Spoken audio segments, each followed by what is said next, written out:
السلام علیکم ورحمۃ اللہ وبرکاتہ۔ قارئین و سامعین، مزید ایک ویڈیو لے کر آپ کے سامنے حاضر ہوئے ہیں۔ امید کرتے ہیں کہ یہ ویڈیو بھی پسند آئے گی۔ عنوان ہے آپ کے گھر میں رحمتوں اور برکتوں کی بارش۔ اگر آپ رحمتوں اور برکتوں کو حاصل کرنا چاہتے ہیں تو درج ذیل باتوں کا اہتمام کریں۔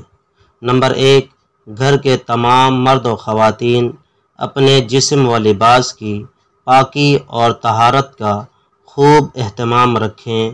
اس اہتمام کے ساتھ رات کو سوتے وقت وضو کا معمول بھی بنا لیا جائے تو بلا شبہ نفع ہی نفع ہوگا۔ نمبر 2، اپنے گھر کو پاک صاف رکھنے کا اہتمام کریں۔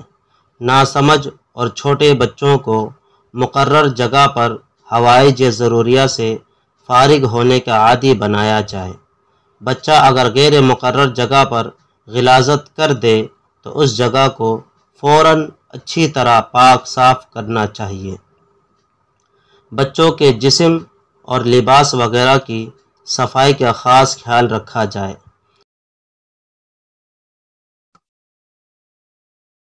نمبر 3، گھروں کی سجاوٹ میں جانداروں کی تصاویر سے سخت پرہیز کیا جائے۔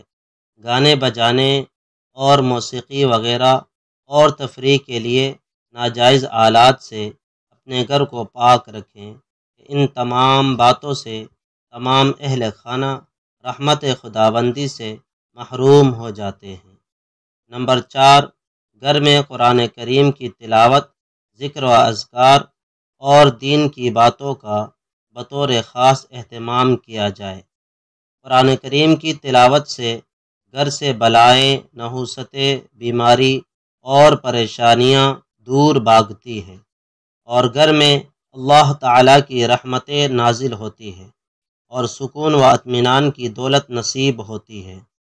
جس گھر میں قرآن کریم کی تلاوت ہوتی ہے، از روئے حدیث ایسا گھر آسمانوں میں خصوصی توجہات کا مرکز بن جاتا ہے اور فرشتوں کو ایسے گھر آسمانوں میں اس طرح نمایاں اور چمکتے ہوئے نظر آتے ہیں جس طرح زمین میں انسانوں کو تارے جگمگاتے ہوئے نظر آتے ہیں۔